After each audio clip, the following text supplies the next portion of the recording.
आप लोग जो बड़े शौक से पशु पक्षियों को कैद कर लेते हैं ना, तुम्हें तोता पालने का बड़ा शौक है। पक्षियों के लोग पंख काट देते हैं, ये बहुत बड़ा पाप है। माता सीता को इस पाप का दंड भोगना पड़ा तो आपकी और हमारी क्या है।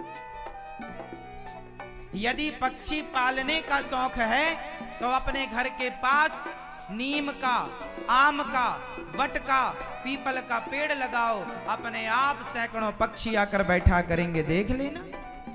पिंजरे में क्यों बंद करना। पक्षियों को पालने का शौक है तो घर के द्वार पर, घर के आसपास, आगे पीछे फलदार वृक्ष लगाइए, अपने आप पक्षी आकर बैठेंगे, तोते आकर बैठेंगे, उनको भोजन मिलेगा, फल मिलेगा, खाएंगे, वो चहकेंगे तुम्हारे पेड़ पर, बार बार तुम्हें दिखेंगे, वो उस पेड़ पर वो घोंसला बनाएंगे, अंडे रखेंगे, उनका घर है वो पेड़। पिंजरा, कितना बड़ा अत्याचार करते हैं आप लोग एक पक्षी के साथ।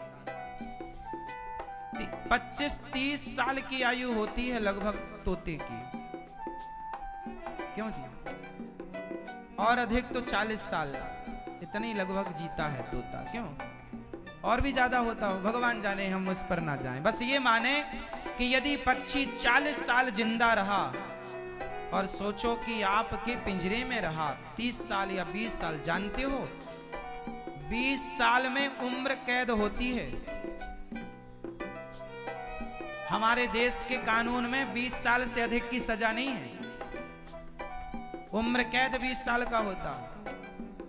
बोलो हाँ, उसमें भी दिन रात गिनी जाती है। और भी होता होगा, भगवान जाने, मुझे कानून का ज्यादा ज्ञान नहीं है, जो जानते हो आप लोग जानो। लेकिन मैंने इतना सुना है कि 20 साल की सजा को उम्र कैद कहते हैं। वो अलग एक उम्र कैद होती होगी कि वहीं मरना है, वहीं जीना है, वो अलग, वो भी कुछ होता होगा। सोचिए कि आदमी की उम्र 20 साल, मतलब कितना लंबा कार्यकाल होता है 20 साल, और आपने 20 साल की जेल दे दी उस पक्षी को जिसने कोई अपराध नहीं किया। उसका अपराध केवल इतना है कि आपको तोता पालने का शौक है, और वो तोता है, वो तोता है, बस ये अपराध है उसका। वो सुंदर है, ईश्वर ने उसे सुंदर बनाया है, बस आपका मन करता है उसे देखने का, प्यार करने का। तो पेड़ लगाओ ना भैया, तोता अपने आप आएगा। और तोता नहीं, बहुत सारी चिड़ियां आएंगी। तो आप में से कितने लोगों ने घर में तोता पाल रखा है?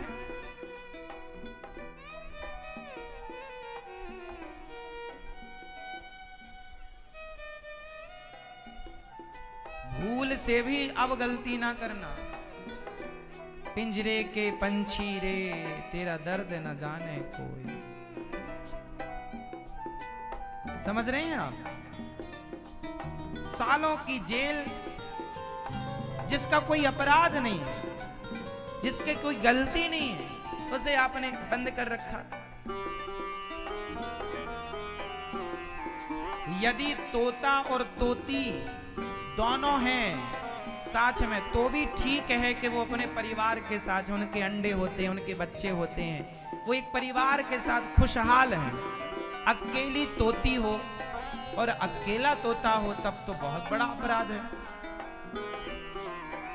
और मैं कहता हूं ये पक्षियों को पालने का शौक रखना ही क्यों, भी पेड़ लगाओ, पक्षियों को देखो। हम तो रोज पक्षियों को उड़ते हुए देखते हैं, छत पर दाना डालते हैं, पक्षी आते हैं, खाते हैं, कोई बंधन नहीं। पानी पिलाओ, दाना डालो, क्या बुराई है? बंधन क्यों है भाई? कौन सी समझदारी है ये?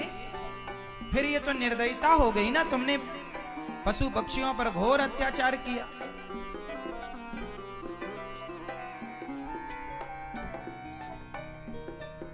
सुनो, चाहे पक्षी हो या पशु हो, चाहे इंसान हो, वो परिवार के साथ है तो सही है।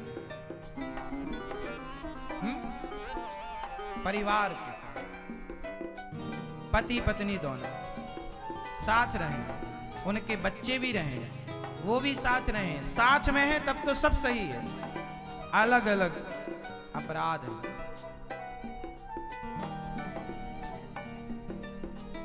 आप किसी की पत्नी का हरण कर लो, आप किसी के पति का हरण कर लो, किसी का पति भगवान के घर चला जाता है तो बेचारी उसकी स्त्री उसके लिए तड़प तड़प कर कितना परेशान होती है।